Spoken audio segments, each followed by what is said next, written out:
Welcome our Green Themes presentation this evening. We have a colleague from East Lansing, Kathy DeChambeau, East Lansing Environmental Services Administrator, and I'm very much looking forward to hearing how our counterparts down the road go about the business and see if we can find some ways to maybe collaborate in the future. So welcome and thanks for joining us. Thank you so much for having me. I think a few years ago you had one of our commissioners, our chair at the time, come out to your meeting, and she was extremely impressed and brought that back to our Commission on the Environment and what you were doing, and we kind of keep track of what you're doing over here as well. So I'm just taking a look at the slides here. There we go.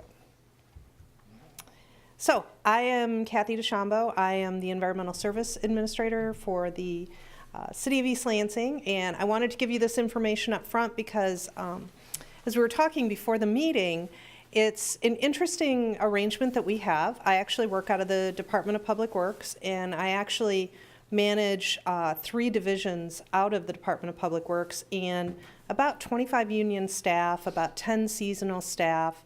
I am the staff liaison to the Commission on the Environment, and then I cover everything from urban forestry to wetland permitting with the Commission on the Environment, and a lot of other kinds of initiatives in between, and also doing a lot of grant writing, DEQ monitoring, all those kinds of things. But I thought it was important for you just to know that I handle sanitation recycling, the parks and downtown maintenance, which is a little different than Parks and Rec, and the garage and fleet for the city. So I do all the fleet purchasing, all the maintenance on fleet with our garage staff, and manage the garage and the mechanics as well. So I wanted to give you just a little bit of background in case you didn't know this. The Commission on the Environment in East Lansing is a 9-member commission made up of East Lansing residents. Currently our chair is Kieran O'Brien, who happens to be the executive director of the Michigan Recycling Coalition. Fantastic person who has been our chair for the last 2 years. Back when Sam Singh was the mayor of East Lansing, he signed on to the Mayor's Climate Protection Agreement, which is what got our climate sustainability plan started. It was actually formally established in 2012, and we consider it a living document. It has 5 focus areas: waste management, energy efficiency, renewable energy, transportation, and water management. And some of the recent accomplishments that we tie to the climate sustainability plan in each of those areas, I just wanted to share with you. So waste management, we have a very robust residential curbside recycling program. That 3 years, we made some major changes to that program 3 years ago, and almost tripled our volumes that we collect residentially in a month. We also have public space recycling now in the downtown in East Lansing. If you go into our downtown, you will see bright green recycling containers next to trash containers. They're very attractive, lovely. They're a parrot green. You can't miss them. And they are all over the downtown, and they are starting to be out in other areas as well now. In terms of, and we also just added a drop-off polystyrene number 6 station to our drop-off recycling station, which is probably one of the most popular things we've done as of late with our residents. They are absolutely thrilled about it, and our volume was so large that we actually had to get a second container because it's such a popular program. So we just kicked that off in March. Under energy efficiency, we're doing massive upgrades to our water resource recovery facility. One of the projects that is going to be underway shortly is an anaerobic digester that is going to save a tremendous amount of energy at that plant. Renewable energy, you may have heard of our community solar project at the Burcham Park, which is a former landfill. We're very excited to see that taking off. Transportation, we have a green fleet policy, and we have the first hybrid recycling truck in the state of Michigan that we purchased 3 years ago that we're very pleased with, and we've seen about a 40, sometimes 50% fuel reduction with that truck, that hybrid truck.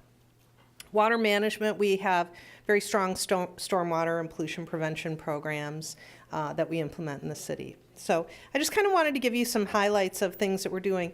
Some of the things that we're currently tackling are we have a sustainable building subcommittee that's updating our 2009 green building policy. We have a multifamily recycling subcommittee that's updating our ordinances for recycling. We also have a renewable energy subcommittee. So our Commission on the Environment right now is, while we meet once a month, we have subcommittees meeting nearly weekly at this point, doing lots of work on the outside. It's really important for us, and we felt like this was the fastest way to some resolutions in these areas and to getting the work done was to break off into these subcommittees and to really put some extra time outside of our normal meetings into these special focus areas. In some cases, the commissioners that are in these subcommittees have background in this particular area. In some cases, they don't. They're just very passionate about the area and willing to put in the work. Our Renewable Energy Subcommittee is probably our newest subcommittee, and they've met about 4 times now, but we've had meetings with both Consumers Energy and the Board of Water and Light that we were very pleased with and felt like we're making some really good progress there. The entire commission is working toward the integration of what I'm going to talk about a little bit more shortly is the resilience dialogues and how to integrate that into our climate sustainability plan as an update to our climate sustainability plan. Wanted to show you really quickly sustainability related topics addressed by commissions. I have this table to show you that we have a number of commissions in the city, and the Commission on the Environment is not necessarily the only commission that ever touches anything that we would consider environmental. We have planning, we have transportation, we have a Parks and Rec Commission, and we have a historic commission, so, and even our housing commission in some regards. So we have a table set up that kind of shows, you know, who's responsible for all these different areas that are actually codified in the city. So we thought that this was a really helpful tool so that at a glance people could see, you know, if you're talking about habitat and landscape, urban forest, what commissions might touch that, what groups might touch that in the city and impact that area. I also wanted to mention something about public-private partnerships. This is something that we have found as a city has been working for us in the last few years. We've really found some success. When budget is tight, when time is tight, when staff are doing many things to try to move things forward, we found that these partnerships have actually helped us meet our goals and create things for our residents that they were looking for. So in the case of our new polystyrene number 6 recycling station, that was very much a partnership between a grant with the DEQ and a partnership with Dark Container. We couldn't have done that project, and we would not be able to collect that material without those 2 key pieces. We use a lot of different partnerships throughout the city, but we really, even our public space recycling is the result of a multitude of partnerships that came together to help fund that project and help get us to that point, something we as a city could not have done on our own. So we are just very actively exploring all the ways that we can meet our goals and really expand what we're doing in the city with these kinds of partnerships. So I want to talk a little bit about something called the Resilience Dialogues. And there's an organization called ICLEI.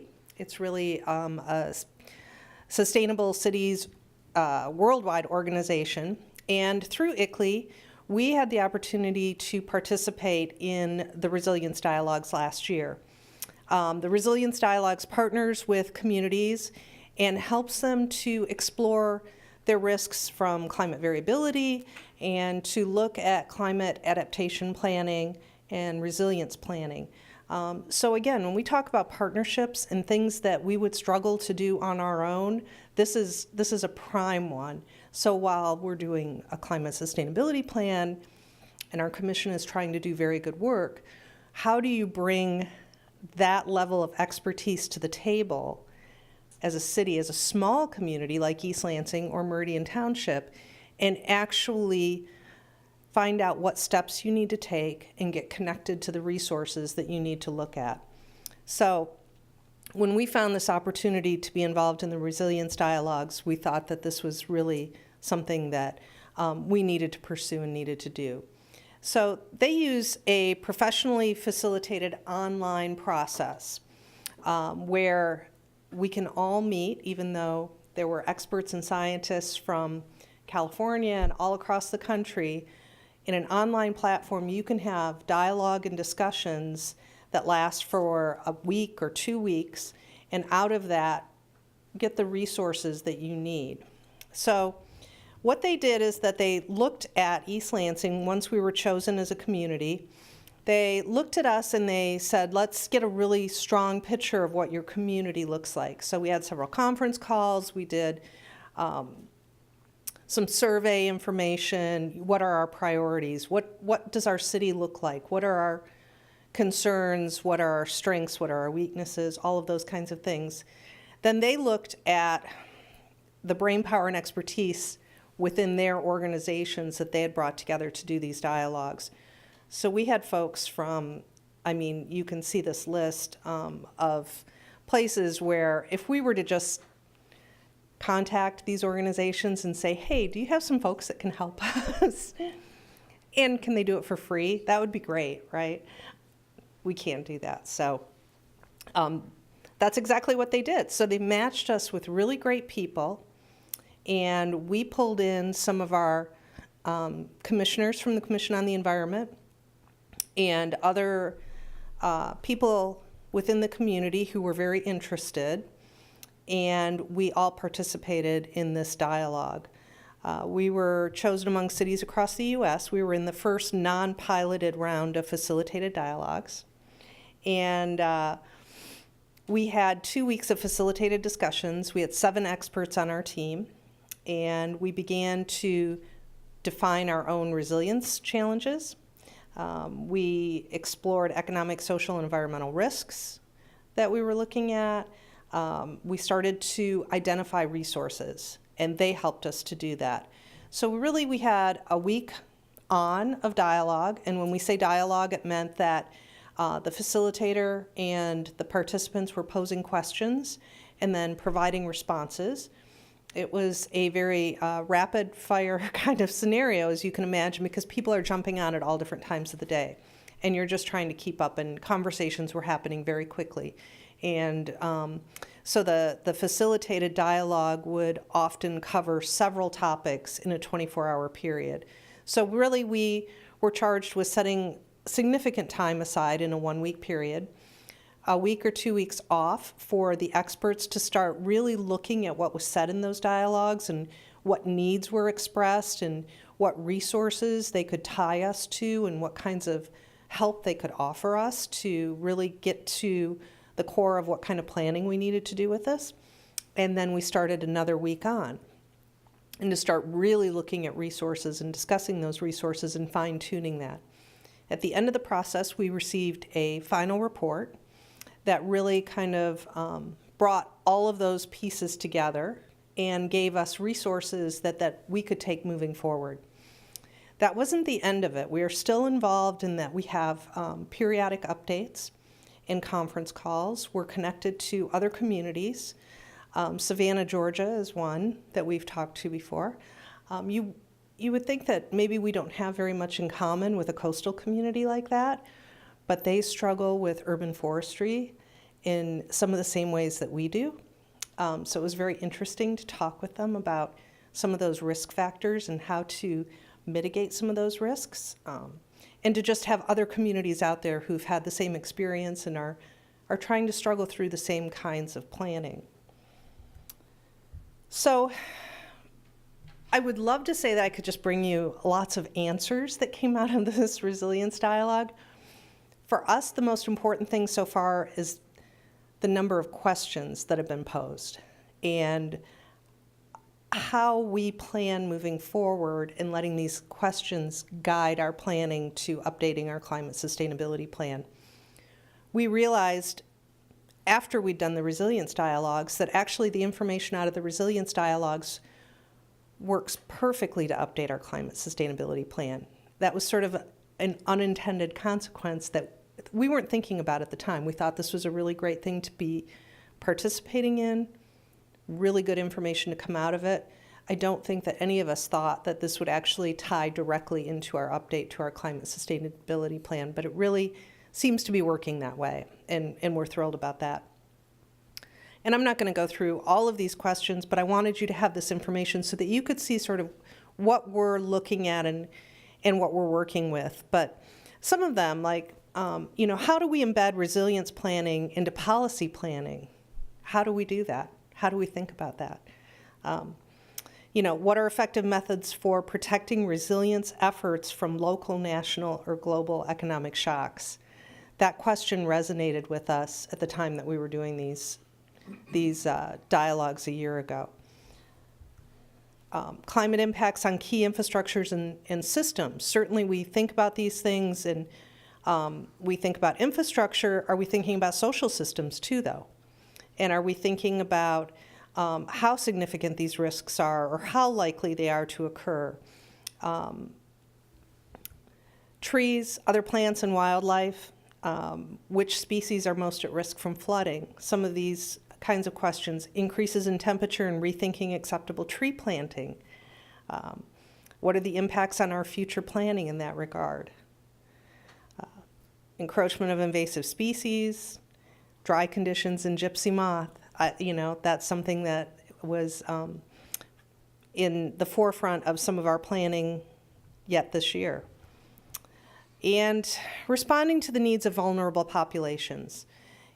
As we talked through this actually became a very big piece of our dialogue that I don't think we anticipated ahead of time. So, what type of climate stressors tend to be unique to or amplified among low-income and vulnerable populations? And to really start thinking about that as the forefront of our planning, as opposed to the tail end, to really put that up in the front part of what we're doing. And thinking about it from being a university community and having students, and thinking about vulnerable populations in a variety of ways, thinking about vulnerable populations in how we communicate and how we communicate to our residents who are not, English as a first language speakers. So what does that look like when we're trying to plan? And, what are the effective strategies for involving the full fabric of the community in building resilience for long-term success? These kind of questions allow us to take our climate sustainability plan and the focus areas of our climate sustainability plan and really take a much broader and deeper dive and a much more connected dive to our community, I think. Social capital, civic engagement, and community identity. How do we protect things like our identity as a walkable and bikeable city? How can MSU and the city strengthen ties? Communication strategies for helping community members understand climate risk. And where can we collaborate, share, and engage in all those organizations, those partnerships that we've been trying to grow as a city? So, updating the climate sustainability plan based on the resources that were shared through the dialogue, and there were nearly 60 resilience planning resources shared during the dialogues. That's a lot of information. So we've actually spent the last 10 months or so taking those resources and really looking at them and trying to decide which are really things that we want to tackle first and which are really informative to our community. Prior to the resilience dialogues, we had just started to explore the option of collecting stormwater utility fees. This is something that got a little boost from this dialogue. That's something that was very encouraged. We want to increase coordination with relevant partners, explore new ways to partner and/or new partnerships. Want to consider creating a regional resilience committee. This really had some attention given to it during the dialogues. This was something, an idea, a concept that people really, really liked. We want to share the extensive resources from the dialogues. So what we're doing at this point is looking at putting together a web page on the city's site where people can go and we can share these resources and we can give updates as to what we're doing with these resources. And we want to collaborate in new ways with MSU, with other communities, possibly Meridian Township, and look at ways that we can do this regionally, because we're all quite small communities, and these are the kinds of big planning items that, you know, we might do better to do it as a regional community. Questions? I kind of flew through some of this because I didn't want to take a lot of your time, and I did not want to induce death by PowerPoint tonight, but I really wanted to give you some time to ask questions and find out what you're interested in. Great, that's fantastic. Thank you. Questions from commissioners? Yeah, I have, Kathy, thank you for the presentation. It was very helpful. Thank you, John. Could you give us some sense for the timetable related to the resilience activities? You know, when you might update your sustainability plan, Sure. you know, how long that might take. But also, you know, I'm glad to see the idea of the collaboration with our township. That'd be marvelous, or a regional committee might even be better. So that's something, I don't know if you have any specific ideas how it might start that process, but that would be helpful too. Sure. So time frame, so we really don't want to let the time get away from us on this one. You know, it's taken, since we only meet once a month and we do have other things on our agendas, we've had this on the agenda 4, 5, 6 times since we've had the resilience dialogue. So we've had work sessions and we've had planning towards it. The update to the climate sustainability plan, I think, is something that we want to accomplish in the next 6 months. That may be aggressive. It's there's a lot to it. There's a lot. I'm sure you all know that as well. And so that may be a little aggressive, but we're really hoping to get some traction on this. And partnerships would be very much a part of that. Yes. Quick question. Yes. So you were talking about collecting the stormwater. So how would that work? Stormwater fees. Yeah. So, you know, there are different communities that have tried this. Ann Arbor is one that I saw a presentation on recently. And so there may be a fee that can be collected from residents or from businesses for that collection of stormwater based on, you know, that sliding kind of scale of volume. There are ways to also reduce those fees for people doing certain activities. Rain barrels, different kinds of green infrastructure on their property that could possibly reduce those fees as well. So definitely something that we're looking at. Well, the dialogues is a fascinating approach. I feel like we've been sort of doing that in a much less organized fashion. So when we have the state climatologist come and present his view of how the climate of Michigan has changed and is likely to change in the future, then we sort of start picking his brain about individual thoughts that come from that perspective. We have the Drain Commissioner office represented here. We're kind of picking their minds, but it's not nearly as organized as the approach that you've described. I mean, I can see that being very helpful both for revising a sustainability plan, but also for really moving towards implementation and picking out the sort of low-hanging fruit of things that we can actually get to work on. One thing that occurred to me when you were talking about vulnerable populations, the township was called on last year under an ice storm when a lot of people lost power in the middle of the winter and had to rally and really did a heroic job, the manager and staff, to create and run a warming center. And you could imagine in a dialogue like this, considering that that may not be a one-off, that may be something that happens, but knowing ahead of time how many people might be affected and having the procedures in place to notify people could make that much more responsive and resilient. So that's a great approach. I also had a question about, you mentioned public-private partnerships and gave the example of public space recycling. And I was curious what the private role there is. I assume it was in the purchase or the installation of some of the receptacles and things. Right. There were a couple private roles, actually. So the first part of that project actually came out of a grant that we received for our Curbside Recycling program. That came from the Recycling Partnership, which is a national organization that brings many groups together who want to fund better recycling in communities. We were actually one of the first communities out of the South, the first one in Michigan to receive one of their grants.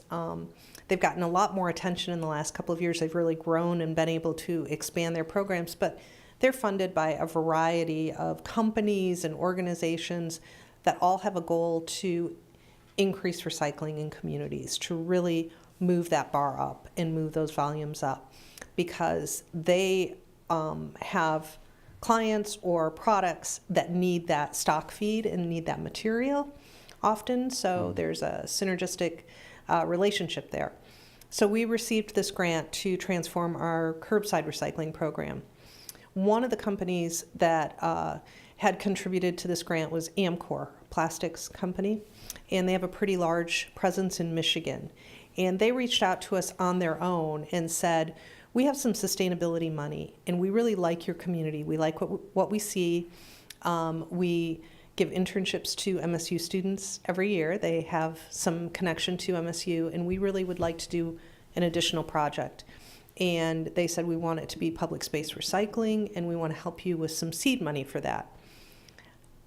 Public space recycling is pretty expensive. It's a pretty expensive endeavor. And we did not want to do this in a patchwork way. We really wanted it to take off and be very comprehensive throughout the downtown.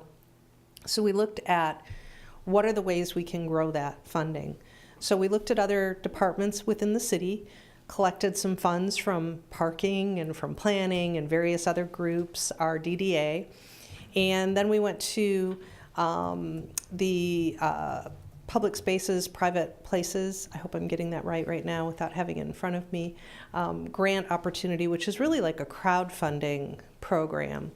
And we said, we've got this amount of seed money, how can we grow this with a project? So we ended up just adding that project on. We also put in some bicycle hoops in the downtown because we recognized that as an extra need and that it would make our project actually more interesting to folks. And so we did the crowdfunding through Patronicity, and we made our goals. And so we saw that money grow to the point where we could do the initial set. We had enough to keep us going for a second phase.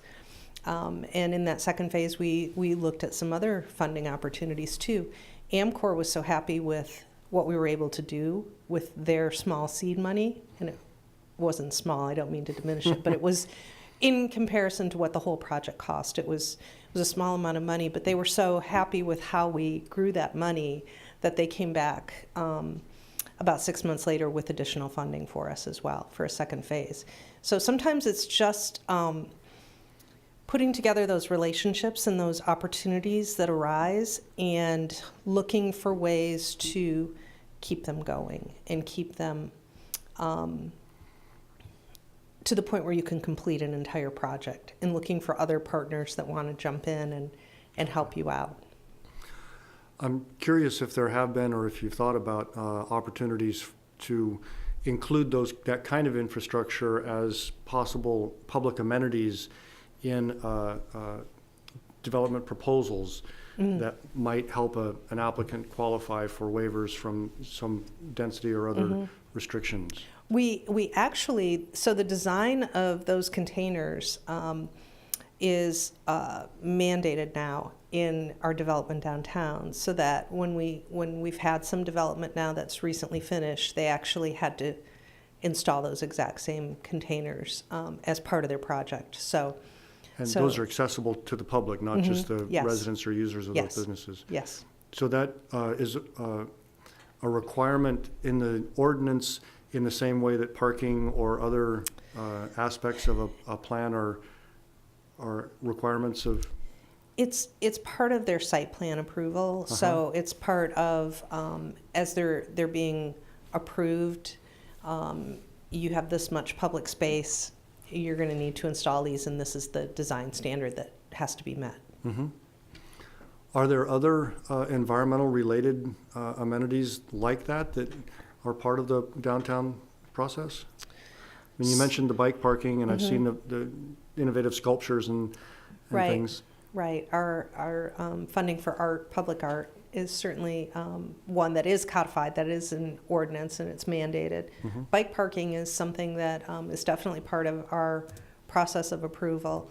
Our stormwater, the ways that you can meet the stormwater credits that you need to meet for development in our city has a lot of green infrastructure built into it to try to encourage that. So when we're looking at our updating our sustainable building policy, our green building policy from 2009, the approach that we're taking right now is that we really want to look at an incentive-based program. And we're looking at what are those incentives. You know, we're already encouraging mixed-use properties. That's been something that the city's been encouraging, and we have incentives tied to that, especially for housing for 55 and older that's integrated into housing in the downtown. We really want to look at also some sustainable building practices that developers may not necessarily be doing all the time or not really considering, but with an incentive would consider doing. Green roofs are already incentivized to some degree through our stormwater program. So that there may be opportunity to even strengthen that a little further, but there may be some other areas that we can get LEED standards that are very sustainable tied to a particular kind of possibly quicker permitting or some other incentive that a developer is looking for. Sure. I know one of the last applications that came to the Planning Commission here surprised me a little bit in that the applicant, who the project is a new car dealership, was mentioning that many of their facilities, they own multiple dealerships in the region, that many of their facilities are LEED certified. And that kind of caught me a little bit by surprise, a pleasant surprise. So one thing that we've talked about as a commission a little bit, and I don't think we've gotten very far on it, is our traditional approach is to wait until an applicant purchases a property, begins a permitting process, presents a plan, and then try to get them to be as green as possible, right? Which always feels like you're chipping away at the profit margin of the project that they had in mind when they purchased the property. And trying to think if there are ways that we can be a bit more proactive at try to bring people to the community, attract people to the community who are already thinking along those lines, so that we're not kind of coming after chasing the 8 ball. And we did have a presentation, a Green Themes presentation recently from Brett Forsberg, local developer who feels like, I think his group is Urban Systems, is that seems like that's kind of their business model, is to be the leader in that kind of area. And it would be interesting if there were a way for communities to share knowledge and experience of other builders who have that perspective, and work more proactively with them to encourage them to think about doing projects locally. I don't know if you've come across that or you have ideas in that regard.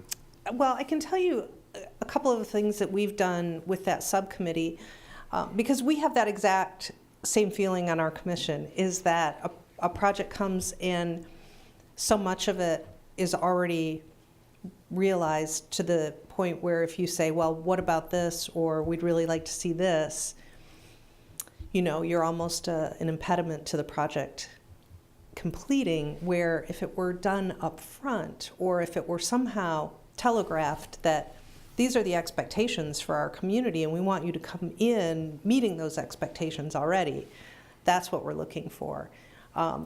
So we had a lot of discussion about this, and we talked about possibly really promoting the idea of levels that buildings have achieved. So really promoting any buildings that are LEED certified in our communities, and really promoting the things that they do, and saying, you know, if you meet these standards that are sustainable, if you do these things with your buildings, we're going to make sure that people know about it. We're going to do our part to celebrate that.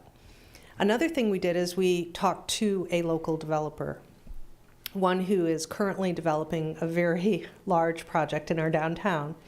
And he met with our subcommittee and our planning department.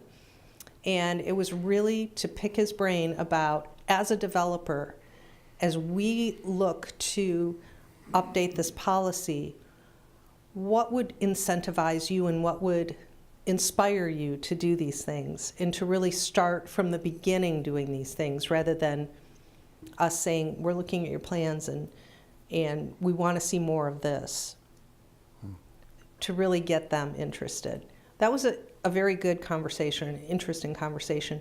We also engaged with a professor at MSU who works with LEED standards all the time and is an expert in that area, and talked to him about, you know, is it reasonable to say, okay, well then everybody has to meet that standard. If this is what we want, let's just do it. Let's say, is that reasonable? So we've kind of gone and explored all of these routes. I would say right now we're somewhere in we want to incentivize, and we want really strong pieces of LEED in projects, and we want that to happen really early on and up front. And so that's where it's kind of leveling out. It feels to me like most of the time we have the conversation about LEED certification, the answer is we're happy to build, and even I hear this at MSU, our goal is to build to a LEED certifiable standard, but we don't see that the investment in doing the certification is worthwhile.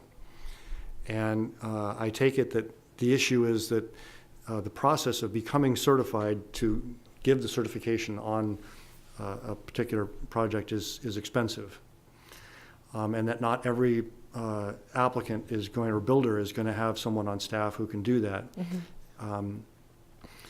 And I wonder if that might be an area for more regional cooperation, if there were somebody who had that ability to do that certification, who could somehow provide that more cost effectively.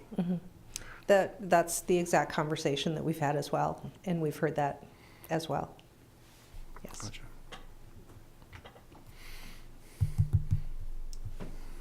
Go ahead.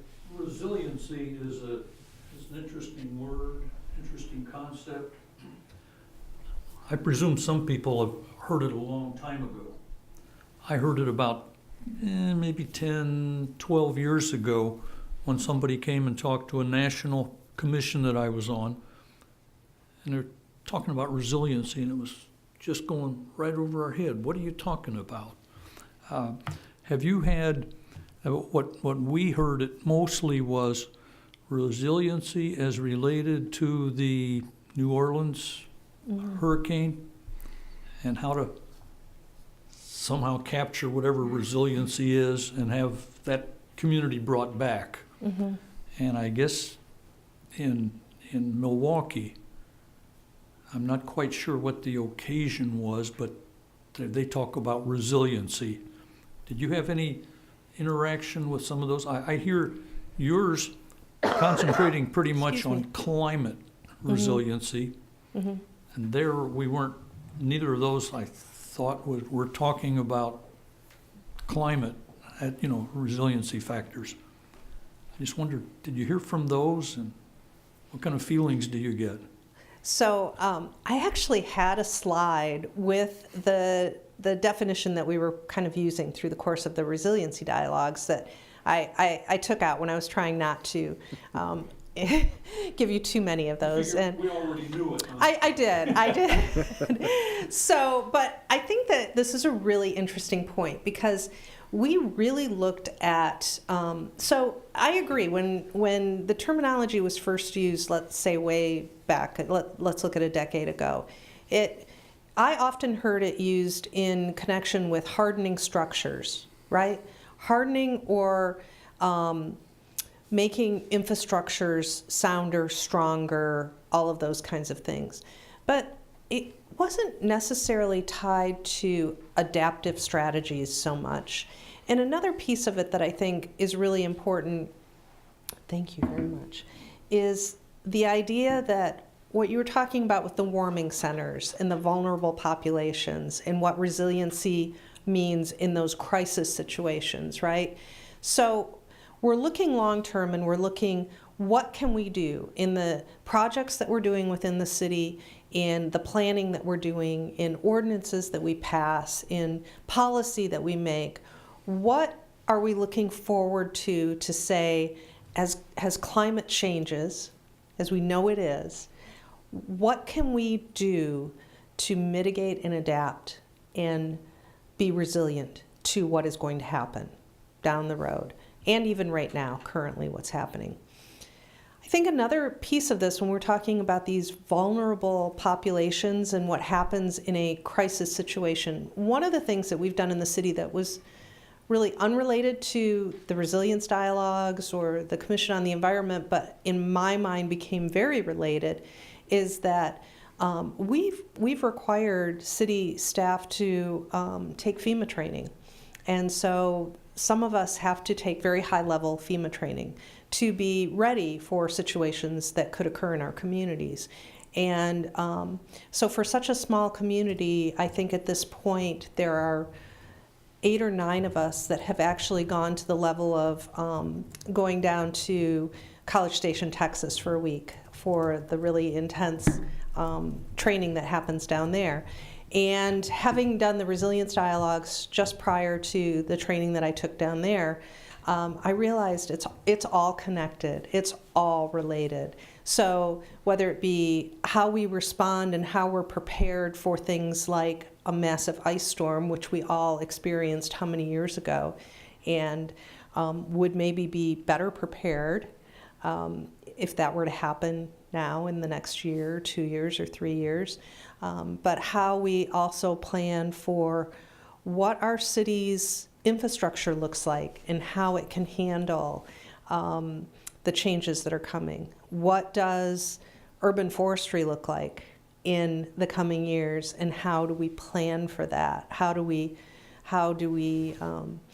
look at what we're doing with urban forestry to help mitigate and adapt to those climate changes? So I think that, and I've rambled a little bit, and I apologize, I worked the election last night. And I think it's, I'm hitting my, because it was a very late evening, let's just say that. It was very worthwhile, but very late evening. And so if I'm rambling, you just have to cut me off. But I think that, I think that it's all connected in those ways, right? And I think that we're finding that that resilience definition has got to grow and expand with what we know. And I felt that in the dialogues, and I think that what you're doing with bringing speakers in, doing that over time, is really very, very similar to what we did. We just did the very crash course speed dating version of it, and now have to kind of catch up with all the information that we have. But I think that it's exactly the right thing to do, because we really have to have that information that touches all parts of our community, right? That's the only way that we're going to be able to adapt and change for it. Absolutely. Great. If there's nothing else, I'd like to thank, oh, Leroy, go ahead. You showed that little matrix, Mhm. different departments and commissions. Mm-hmm. Did you come up with that, or how did you come up with that? We pulled it together. That actually came out of some work that we were looking at our Transportation Commission and our Commission on the Environment, and looking at some overlap that we had, and in trying to kind of tease out things that really should work with transportation, and things that we were doing together. And we'd had some joint planning and working with our council liaisons, and kind of pulled this information together. Okay, thanks. Super. Well, thank you again for coming. Thank you very much. Thank you.